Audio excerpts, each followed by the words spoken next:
Hello friends. तो चलिए आज हम लोग बात करने वाले हैं प्रिंटफ एंड स्कैनफ के बारे में। ओके।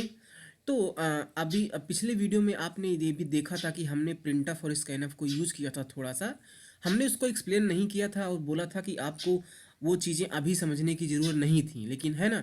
लेकिन अभी आज मैं बात करने वाला हूँ कि किस तरह से हम लोग प्रिंटफ और स्कैनफ का यूज़ कर सकते हैं यूज़र से वैल्यूज़ को इनपुट करने के लिए, और यूजर से जो भी वैल्यूज इनपुट हुई हमारे वेरिएबल में गई, उस वेरिएबल की वैल्यूज को प्रिंट करने के लिए। तो लास्ट वीडियो में हमने क्या किया था यार, हमने एक इंटीजर टाइप का वेरिएबल बनाया था इस तरह से, और हमने देखा था कि इसमें हम इस तरह से वैल्यूज रख सकते हैं। अगर मान लीजिए मुझे कैरेक्टर टाइप का डेटा रखना है तो मैं एक वेरिएबल बना लेता हूँ ch, और इसमें हम वैल्यूज अगर मुझे कैरेक्टर टाइप की रखना है तो क्या मैं यहाँ पर इस तरह से रखूँगा? नहीं। हमने ये बात पिछले वीडियो में सीख चुका हूँ कि जब भी हम कैरेक्टर को लिखते हैं तो हमेशा उसको सिंगल कोट्स के अंदर लिखते हैं। तो मैं यहाँ पर इस तरह से वैल्यूज को लिख करके इस ch वेरिएबल के लिए मैं असाइन करूँगा, है ना। तो नम में जब आप वैल्यू रख रहे हैं तो इस तरह से आप रखोगे, लेकिन कैरेक्टर के बारे में हमें पता है कि हम उसको हमेशा सिंगल कोट्स में लिखते हैं। अगर आपको याद नहीं तो मैं आपको बता दूं कि ये चीज़ें मैं आपको पहले ही पढ़ा चुका हूँ, है ना। तो हमने यहाँ पर एक कैरेक्टर टाइप की वैल्यूज को रख लिया है ना। आप एक और वेरिएबल बना सकते हैं, let's say char char ch2 बना लीजिए दूसरे नाम से वेरिएबल, और आप इस ch2 में इस तरह से स्मॉल a भी रख सकते हैं जैसे आपका मन हो, है ना। तो इस तरह से भी आप कर सकते हैं। ये चीज़ें हमने लास्ट वीडियो में देखी थी। अगर आपको डबल टाइप की वैल्यूज़ को रखना है तो आप डबल टाइप की वैल्यूज़ बना लीजिए 55.6 इस तरह से रख दीजिए, है ना। या तो आप डी को बाद में वैल्यूज़ को चेंज भी कर सकते हो इस तरह से। तो ये सारी चीज़ें हमने देखी थी किस तरह से हम वेरिएबल को डिक्लेयर करते हैं, उसमें वैल्यूज़ को असाइन करते हैं, है ना। तो ये सारी चीज़ें तो हमें पता है। आज हम लोग चलिए सीखते हैं प्रिंटफ फंक्शन के बारे में। क्या हम लोग सीखने वाले हैं? प्रिंटफ फंक्शन के बारे में। तो मैं यहाँ पर लिख देता हूँ PRINTF, प्रिंटफ फंक्शन। प्रिंटफ एक फंक्शन है। फंक्शन की पहचान क्या होती है कि उसके आगे हमेशा इस तरह से पैरेंथेसिस लगा रहेगा, है ना। फंक्शन की क्या पहचान होती है कि उसके आगे हमेशा आपको पैरेंथेसिस इस तरह से मिलेगा। तो अगर आप इस पूरे प्रोग्राम को देखें तो आपको समझ में आ जाना चाहिए कि जो ये मेन है ये एक फंक्शन है, क्योंकि इसके आगे पैरेंथेसिस लगा हुआ है। गेट सी एच क्या है? ये एक फंक्शन है क्योंकि इसके आगे पैरेंथेसिस लगा हुआ है। सिस्टम क्या है? ये भी एक फंक्शन है क्योंकि इसके आगे पैरेंथेसिस लगा हुआ है। रिटर्न यहाँ पर एक कीवर्ड है, इसके आगे हमें पैरेंथेसिस लगाने की ज़रूरत नहीं है, लेकिन हम लोग लगा सकते हैं। आप इसको इस तरह से भी लिख सकते हैं, इसके बारे में हम बाद में बात करेंगे। तो यहाँ पर आपको समझ में आया कि फंक्शन की पहली शर्त क्या होती है कि उसके पास इस तरह से क्या होता है, पैरेंथेसिस लगे होते हैं, open and close parenthesis. Printf function का काम क्या होता है कि ये वैल्यूज को प्रिंट करता है ना। इसका मतलब अगर आपने प्रिंटफ का यूज किया, प्रिंटफ के अंदर आपको सबसे पहले लगाना है इस तरह से डबल कोट्स। डबल कोट्स लगाने के बाद इसके अंदर आपका जो मन में आए वो लिख दो, जो मन में आए आप वो लिख दो इस तरह से। इसके अंदर आप जो कुछ भी लिख दोगे वो आपको प्रिंट कर देगा, प्रिंटफ फंक्शन प्रिंट कर देगा। तो इस डबल कोट्स के अंदर जो मन में हो आपका वो चीज़ें लिख दो, ये प्रिंटफ हमेशा उसको क्या करेगा, प्रिंट कर देगा। लेकिन तो चलिए इसको हम लोग एग्जाम्पल से समझते हैं। हमने आपको बताया कि प्रिंटफ के अंदर कुछ भी लिख दो वो प्रिंट कर देगा। तो मैं यहाँ पर सिंपली एक प्रिंटफ लगा लेता हूँ। अच्छा, अभी आपको ये कोड नहीं समझना है, ये कोड क्या लिखा है आपको बिल्कुल नहीं समझना है, सिर्फ और सिर्फ प्रिंटफ को ध्यान से देखना है। ओके, आपका फोकस सिर्फ और सिर्फ प्रिंटफ पर होना चाहिए। ये सारी चीज़ें मैं आपको अभी एक्सप्लेन करूंगा बाद में, अभी उसको आप मत देखना। आप प्रिंटफ को यूज करना पहले सीखो। हमने लिखा प्रिंटफ और डबल कोट्स लगा दिया और सेमी कॉलन, लास्ट में सेमी कॉलन तो हमें लगाना ही लगाना है। इसके अंदर कुछ भी मैं अपना लिख देता हूँ, यहाँ पर हमें पता नहीं कुछ है लेकिन मैं कुछ बस ऐसे लिख दे रहा हूँ। और लिखने के बाद मैं इस प्रोग्राम को रन कर रहा हूँ। यहाँ से हमने रन कर दिया। आप देखना कि जो भी हमने यहाँ पर चीज़ें लिखी हैं वही सेम टू सेम चीज़ें आप यहाँ पर देख सकते हो। प्रिंट हो गई हैं। इसका मतलब इस प्रिंटफ के अंदर डबल कोट्स में जो भी मैं लिखने वाला हूँ वो एज इट इज़ प्रिंट होने वाला है। चलिए मैं यहाँ पर क्या करता हूँ, अभी मैंने आपको बताया कि हम यहाँ पर कुछ भी लिख सकते हैं, है ना। तो चलिए मैं एक काम करता हूँ, क्या मैं यहाँ पर इस तरह से हैश ये सारी चीज़ें लिख सकता हूँ? बिल्कुल मैं लिख सकता हूँ। हमने बोला कुछ भी लिखना, जो भी मन में आए आपके लिख दो। यहाँ पर आपको वही सारी चीज़ें देखिए मिल जाएंगी। देखिए यहाँ पर हैश डॉलर ये सारी चीज़ें मिल रहा है। मैं एक काम करता हूँ, क्या मैं यहाँ पर \n लिख सकता हूँ? हमने देखिए लिखा \n, बिल्कुल ये भी तो हमने लिखा है कुछ ना कुछ। हमने क्या लिखा है, ये बैक बोलते हैं। आप अपने सिस्टम में देख सकते हैं बैक कहाँ पर होता है, उसके बाद हमने n लगाया है। तो चलिए इसको भी हम लोग रन करके देखते हैं। मैंने इसको रन कर दिया और रन करने के बाद मैं इसको, हाँ यहाँ पर हमें कुछ दूसरा मिल रहा है। हमें यहाँ पर \n नहीं मिल रहा है, बल्कि क्या हुआ कि इसके आगे जो भी है, इस \n के आगे जो भी है वो दूसरी लाइन पर आ रहा है ना। इतना सारा कुछ पहली लाइन पे आ रहा है और \n के आगे जो कुछ भी है वो दूसरी लाइन पर आ रहा है, लेकिन हमें \n मिल नहीं रहा है। इसका मतलब कि \n ने लाइन को चेंज कर दिया, है ना। \n ने क्या किया, लाइन को चेंज कर दिया, और लाइन को चेंज कर दिया इसीलिए इसके आगे जो कुछ भी है वो दूसरी लाइन पे प्रिंट हो रहा है। तो \n का काम क्या होता है, लाइन को चेंज करना। अब यहाँ पर आप कुछ और समझिए, \n जैसे है उसी तरह से कई सारे हमारे पास स्पेशल कैरेक्टर्स हैं। क्या हैं, कुछ स्पेशल चीज़ें हैं, आप ऐसे समझो। तो क्या होता है कि जब उन स्पेशल चीज़ों को आप प्रिंटफ के अंदर लिख दोगे तो वो प्रिंट नहीं होंगे, बल्कि वो जिस काम के लिए बने हैं वो काम होगा। यानी कि \n को बनाया गया है लाइन को चेंज करने के लिए, इसलिए हमारे इस प्रोग्राम में \n नहीं मिलेगा। लेकिन \n का काम क्या है, लाइन को चेंज करना। समझ बात आपको आ रही है, \n का क्या काम है, लाइन को चेंज करना। और इसीलिए जब हम इस प्रोग्राम को रन कर रहे हैं तो लाइन चेंज हो जा रही है। तो यहाँ पर लाइन चेंज हो गई यार। इसका मतलब कुछ स्पेशल कैरेक्टर्स, कुछ स्पेशल चीज़ें भी होती हैं जिनको अगर आप प्रिंटफ के अंदर यूज करोगे तो उनका मतलब प्रिंट होगा। उनका मतलब जैसे \n का मतलब क्या है, लाइन चेंज करो, तो लाइन चेंज हो गई, लेकिन \n आपको नहीं दिखेगा। तो कई सारी स्पेशल चीज़ें होती हैं, मैं यहाँ पर आपको कुछ लिख करके दिखा दे रहा हूँ। जैसे एक हमारे पास होता है \n होता है, दूसरा क्या होता है, \b होता है ना। इसी तरह से होते हैं \r।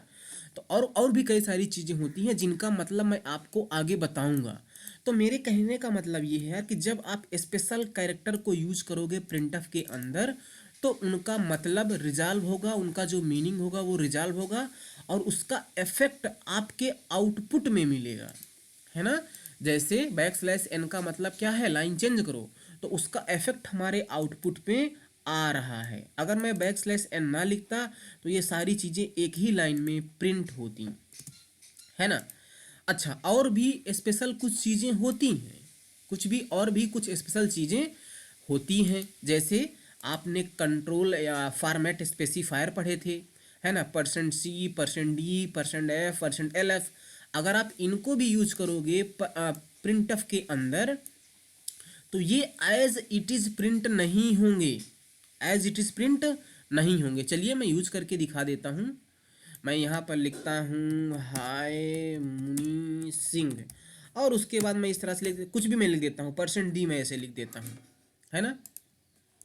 तो यहाँ पर हमने जब %D लिख दिया इस तरह से, आप देखना क्या हो रहा है, देखिए कह रहा है हाय मुनि सिंह और 0 प्रिंट हो रहा है ना।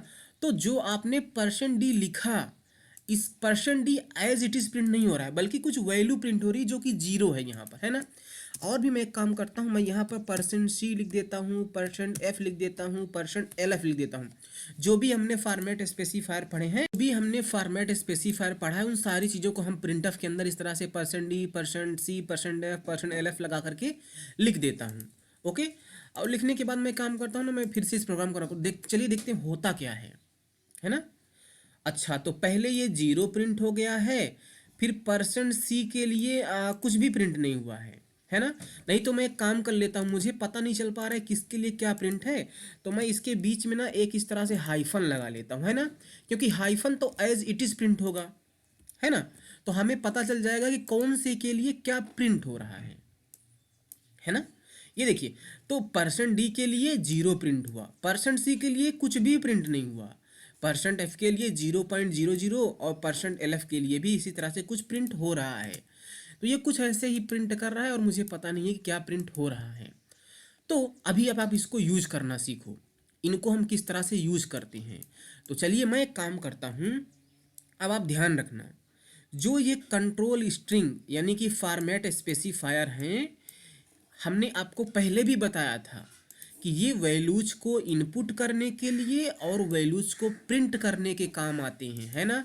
तो मैं काम करता हूँ, मैं यहाँ पर इंट नम नाम से एक वेरिएबल बनाता हूँ और इसमें मैं 5 रख लेता हूँ। उसी तरह से मैं एक वेरिएबल बनाता हूँ कैर ch नाम से, उसमें मैं स्मॉल a रख लेता हूँ। उसी तरह से मैं फ्लोट नाम से एक वेरिएबल बनाता हूँ f, उसमें मैं 4.56 रख लेता हूँ। और मैं इसी तरह से डबल नाम का वेरिएबल बनाता हूँ, उसमें मैं ये चीज़ें रख लेता हूँ, है ना। अब ये चीज़ें तो मैं आपको बता चुका हूँ, है ना। तो हमने क्या किया, वेरिएबल्स बनाए, उसमें वैल्यूज़ को असाइन कर लिया है। अब मैं क्या करूँगा, अब आपको ये बात पता है कि हम इन चीज़ों का यूज कर सकते हैं वेरिएबल्स की वैल्यूज़ को प्रिंट करने के लिए। समझ में बात आई। तो अगर आप इनका यूज करके वेरिएबल्स की वैल्यूज को प्रिंट करना चाहते हो तो कैसे करोगे, उसको सीखते हैं। अच्छा, अभी आपने देखा कि जब मैं वेरिएबल्स को बता नहीं रहा हूँ तो यहाँ पर देखिए कुछ और ही पता नहीं क्या प्रिंट हो रहा है ना। ये कितना अमेजिंग, कि तो पता नहीं क्या प्रिंट हो रहा, पता ही नहीं है। ये इसलिए हो रहा है क्योंकि आपने इस %d को बताया ही नहीं कि आप किसकी वैल्यू को प्रिंट करो, है ना। देखिए, अगर मुझे नम की वैल्यू को प्रिंट करना है, नम का टाइप क्या है, इंट है, तो %d का ही यूज करके हम नम की वैल्यू को प्रिंट करेंगे।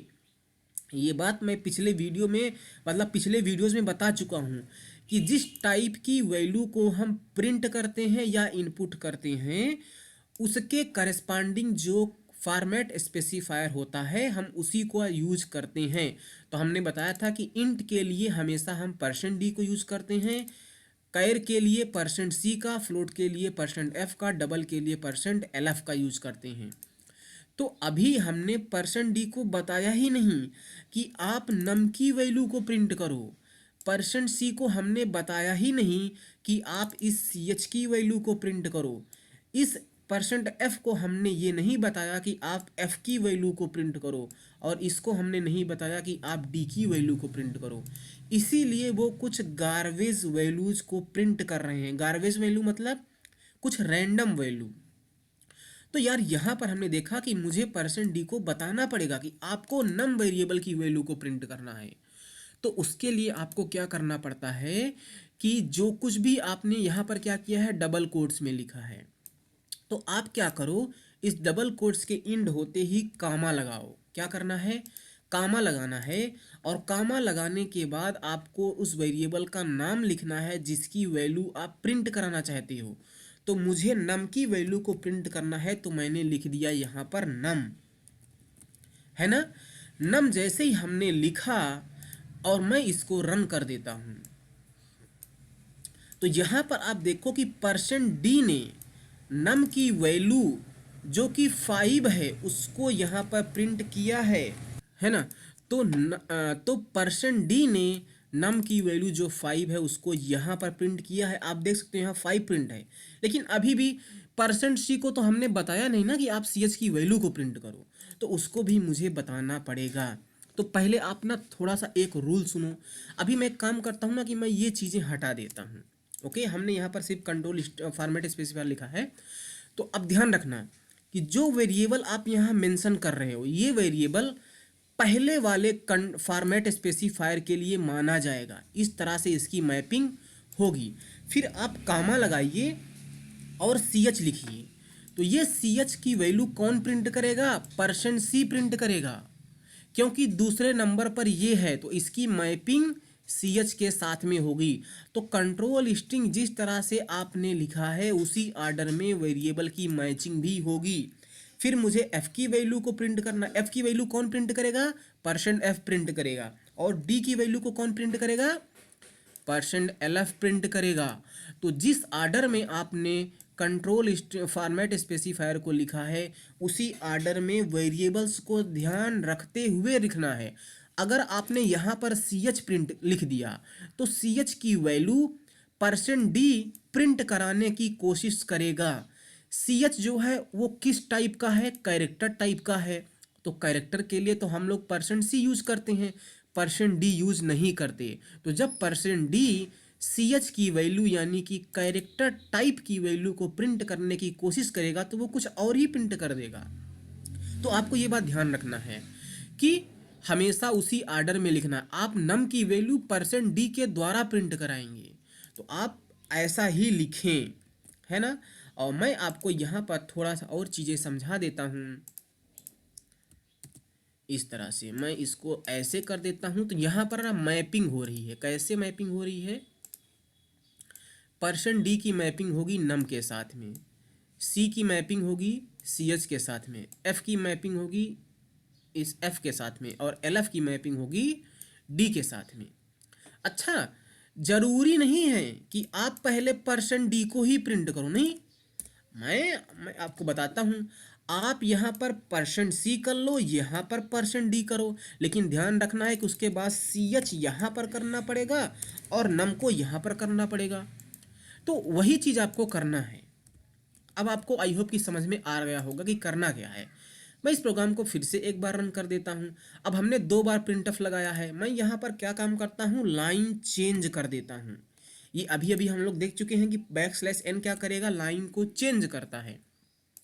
तो पहले ये वाली लाइन प्रिंट होगी। जब ये वाली लाइन प्रिंट होने का काम शुरू होगा तो बैकस्लैश n की वजह से लाइन चेंज हो जाएगी, है ना। और लाइन जब चेंज हो गई तो ये सारी चीज़ें दूसरे लाइन पर प्रिंट होगी, है ना। तो यहाँ पर देखो प्रिंट हो रहा है ना सब कुछ हमारा। देखिए नम की वैल्यू 5 थी, इसकी वैल्यू ये थी, 5.6 रखा था, 55.7 इस तरह से हमने रखा था। फिर दूसरे लाइन में हमने ए को पहले प्रिंट किया, 5 को बाद में प्रिंट किया। अब बाकी ये दोनों चीज़ें सेम होने वाली हैं, है ना। तो इस तरह से हम लोग प्रिंटफ का यूज करके वैल्यूज़ को प्रिंट करते हैं। तो एक प्रिंटफ मैं यहाँ से हटा दे रहा हूँ।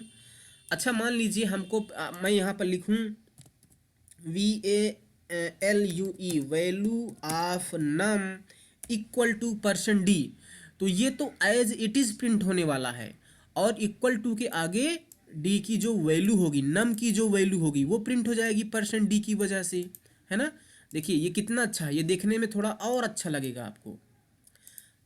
ओके, हमने प्रोग्राम को सेव नहीं किया था तो सबसे पहले जब आप चेंजेस करें तो आप प्रोग्राम को हमेशा सेव कर लें। ओके, और फिर उसके बाद रन करें, तभी आपका रिफ्लेक्ट है। देखिए कह रहा value of num equal to 5, है ना। उसी तरह से अगर आपको लिखना है कि जो सी की वैल्यू है वो कैरेक्टर है तो क्या लिखोगे? Value of C H equal to, तो ये value of C H equal to print कर देगा। मैं एक काम करता हूँ, इसके बीच में ना लाइन चेंज कर देता हूँ तो हर एक वैल्यू अलग अलग उसमें प्रिंट होगी। और यहाँ पर और मैं लिखता हूँ value of, okay, value of F equal to, है ना। इसी तरह से मैं यहाँ पर भी लाइन चेंज कर देता हूँ और मैं यहाँ पर लिखता हूँ value of D equals to. तो ये सारी चीज़ें इस तरह से अलग अलग लाइन में प्रिंट होंगी। अलग अलग लाइन में क्यों प्रिंट होंगी? क्योंकि हमने बैकस्लैश एन को यूज किया है जो कि एक स्पेशल कैरेक्टर है जिसका काम है लाइन को चेंज करना। तो यहाँ पर देखिए लाइन चेंज हो गई है। अच्छा, ये एक स्पेस यहाँ पर क्यों आ रहा है बताइए? आप प्रोग्राम को देखो ना, क्योंकि जब हमने बैकस्लैश एन लगाया तो लाइन चेंज हो गई, उसके बाद हमने एक स्पेस छोड़ के रखा है। तो मैं चाहूँ तो इस स्पेस को ना दूँ, यहाँ से भी स्पेस को हटा दो और यहाँ से भी स्पेस को हटा दो, तो अब वो स्पेस नहीं आएगा, है ना।